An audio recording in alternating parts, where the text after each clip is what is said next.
sahabat Gagal Muslim, kembali lagi di program 60 menit. Nah, pembahasan kita ini semakin menarik nih, sahabat Gagal Muslim. Tentang jin ini. Ada jin yang membangkang dan ada yang tidak. Dan sebaik-baiknya kita juga tidak usah berhubungan dengan jin gitu, karena memang alamnya udah berbeda, Ustaz ya. Nah, sahabat Gagal Muslim, kembali lagi tadi pembahasan kita tentang bagaimana Ustadz Abu Ghaffar ini bisa belajar nih. Nah, tentang ruqyah ini, Ustadz, dari pengalaman antum nih, Sab, pasti di awal-awal kita memulai itu kita punya permasalahan, kendalaan. Ini masalahnya bukan apa, Sab, ya kan? Ini kendalanya ini berhubungan dengan jin nih, gitu. Kita nih menghadapi pasien yang kesurupan misalnya kan, Sab. Ya tentunya ini bukan main gitu kan permasalahannya. Gimana, Sab, permasalahan yang antum temuin? Ya. Kita lanjutkan dulu ceritanya tadi ya. Oh boleh, Sat. Belum clear kan? Iya. Ya, jadi di tahun 2015 ya kita ada Ikhwan teman yang dia mengadakan pelatihan ruqyah. Ya, ketika itu di Mencirim ya kita ikut. Ya, ternyata pematerinya Ustadz yang dari Kutacan itu, Ustadz Abu Fadilah. Yang kita bina kan. Yang kita bina, Masya Allah, sahabat Gagal Muslim. Jadi dari situlah kita terinspirasi. Memang kita udah tahu ilmunya ini tentang ruqyah ini, tapi kenapa nggak kita motivasinya praktekkan? Gitu. Iya, dari itu. Dan juga karena beliau juga lebih, ya kalau kami sama Ustadz Abu Fadilah ini ya sering sharing kalau tentang ruqyah ini gitu. Ketika mengadakan pelatihan, gimana saat pelatihannya, apa yang kurang seperti itu, ataupun di mana kalau ada yang salah, di mana salahnya biar kita perbaiki seperti itu. Jadi dari situ setelah jumpa sama dia baru kita juga mengadakan pelatihan yang pertama itu di Tanjung Anom, dan juga beliau juga yang kami undang untuk sebagai pematerinya ketika itu di Tanjung Anom. Nah, mulai dari situlah orang sudah mulai menghubungi untuk meruqyah. Maksudnya ini antum selesai dari situ, antum ya, mulai setelah mengadakan ruqyah itu, adalah orang yang dia mulai menghubungi kita untuk meruqyah gitu, untuk kita ruqyah dia gitu, seperti itu. Karena kan nggak mungkin kita tolak lagi. Kita sudah mengadakan pelatihan tapi kok masa kita tolak kan gitu. Ketika itu kami berdua sama Ustadz Sulaiman, abangnya Ustadz Sudirman. Dan juga dibantu ada kawan juga, ya dia si Septian namanya, dia tamatan dari Sabilul Mukminin Binjai. Waktu rame-rame langsung kerubung ya, masuk dia karena iya itu menguatkan diri ya. Tiga orang inilah, jadi kami jadi satu tim 3 orang.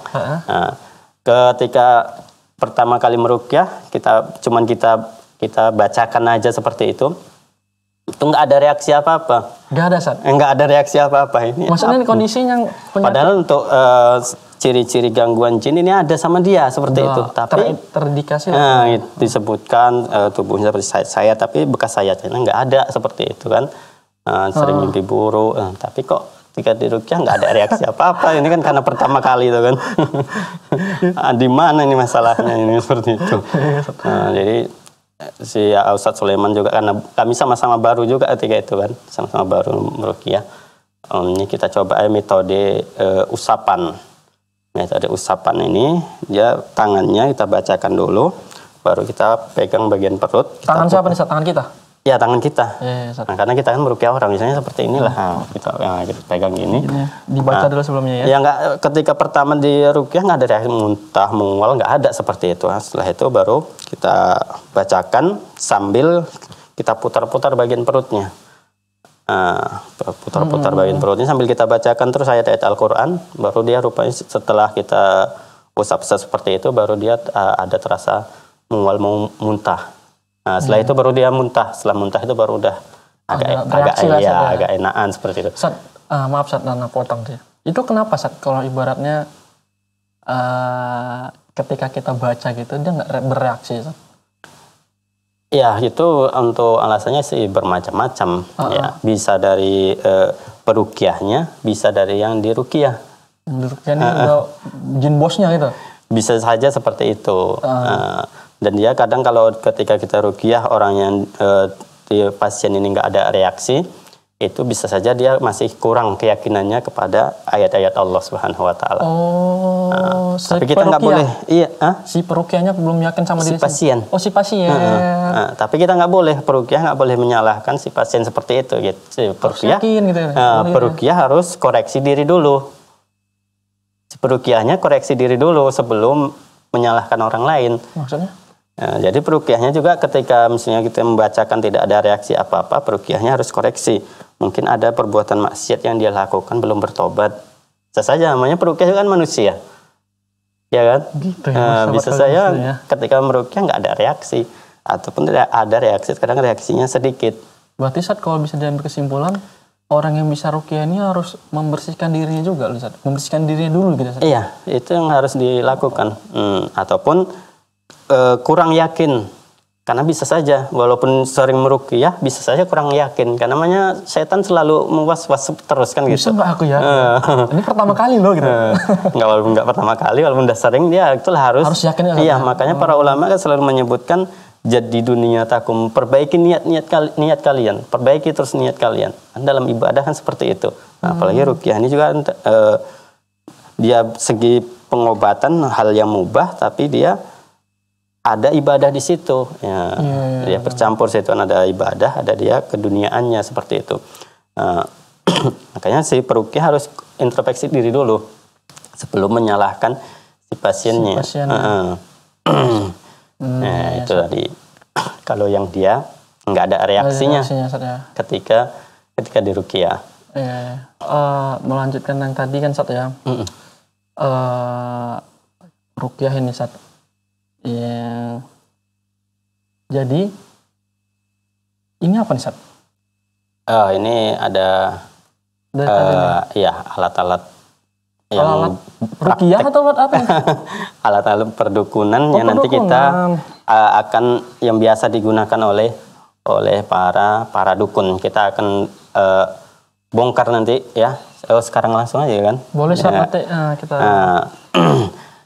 Di sini ada. Ya, nanti kita jelaskan kegunaannya saja. Jadi ketika ada yang mengasih benda seperti ini, nanti kita bisa menolaknya. Ada kadang orang dia nggak tahu nggak ada kenal ataupun enggak, itu kan tiba-tiba ngasih, ada juga kan seperti itu. Sat, Ana jadi flashback ke diri Ana, Sat.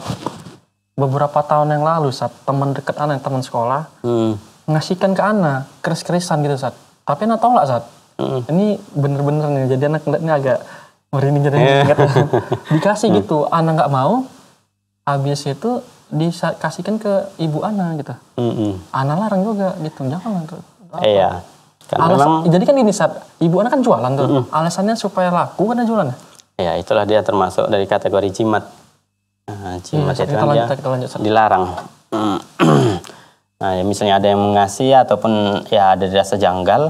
Nanti sebenarnya masih banyak lagi contoh-contoh yang lain, tapi di sini kita bawakan yang sering digunakan lah seperti itu ya. Nah, ini ada namanya apa nih? Dizoomkan mungkin. Ini semar mesem ini. Nah, semar mesem tahulah kegunaannya kan? Itu apa Sat? Ya? Keris ya? Iya. Dia sebenarnya cuma benda antik aja. Kayak gini. Nah, ini disebut semar mesem. Semar mesem itu apa bahasa Inggris atau bahasa Jawa. Semar ini salah satu bahasa Jawa. Tokoh pewayangan. Mesem ya senyum. Gini. Oh, yang macam wayang-wayangan itu? Iya. Nah, ini kan. Nah, ini semarnya sambil senyum gini. Itu kenapa? Apa lagi? Nah, ini dia biasa digunakan untuk pengasihan. Pengasihan itu apa? Biar orang yang nggak punya, yang jomblo, yang nggak punya, belum punya pacar, dia pakai ini. Padahal nggak ada pengaruhnya apa-apa. Ini hanya ya benda-benda biasa aja gitu. Yang mengarahkan kesyirikan. Kan nanti kita yang dia dikasih ini kan jadi yakin dia. Oh, aku udah megang ini. Banyaklah cewekku nih. Ganteng aku nih. Kan. Dia apanya pun stylenya kan makin ganteng malah. Percaya diri dia. Kurang percaya diri biasanya. Kalaupun dia ada misalnya dengan menggunakan bantuan setan, biasanya itulah dia nanti yang disebut dengan pelet. Pelet? Iya, peletnya yang pakai ini juga, digigit ini, tapi dia udah ada, dia sudah ada bantuan jinnya dia. Jadi pesona dirinya itu karena bantuan dari jin. Dan itu bukan seperti kayak dukun-dukun itu membohongi, atau memang dikasih ini memang dibantu jin jadi ada yang modelnya seperti itu, ada yang memang dukunnya itu nggak tahu. Jadi asal dikasih tiba-tiba orang suka gitu, dia sendiri pun nggak tahu. Oh, jin juga lah. Oh, iya. aja lah gitu. Dan modelnya seperti itu. Nah, ini dia. Ini yang dan ini juga yang terkenal sekarang ini Semar Mesem. Makanya kita coba bawakan ini Semar Mesem. Jangan di toko online ada jualan ya, Sat? Iya, ini harganya saya beli cuman ada apa ya, nggak 10 ribuan gitu ya. Untuk menjelaskan, Sat, ya? Iya, untuk menjelaskan. Tapi kalau udah di dukun, ya, harganya ini sudah jadi sampai 200.000. Kalau dukunnya yang terkenal bisa sampai jutaan. Jutaan tergantung, Sat, ya. Iya, barang dagangan dukun lah. Iya, barang dagangan dukun. Nah, seperti itu. Iya. Nah, ini yang satu kan. Nah, pengasihan yang satu. Nah, ini yang selanjutnya. Nah, ini biasa yang di apa namanya ini? Minyak bulu perindu. Ini juga yang lagi ngetren sekarang ini. Minyak bulu perindu ini di dalamnya ada apa nih, bulu-bulunya. Nah, coba kita lihat sahabat Gagang Mesin. Tolong kawan-kawan.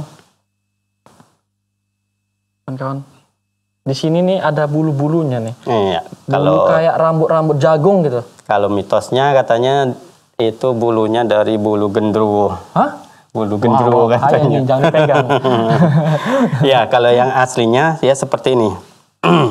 Nah, ini yang aslinya. Ini bulunya, Sat? Iya, ini bulu gendruwo. Katanya gitu. Nah, ini yang aslinya bulu biasa ya.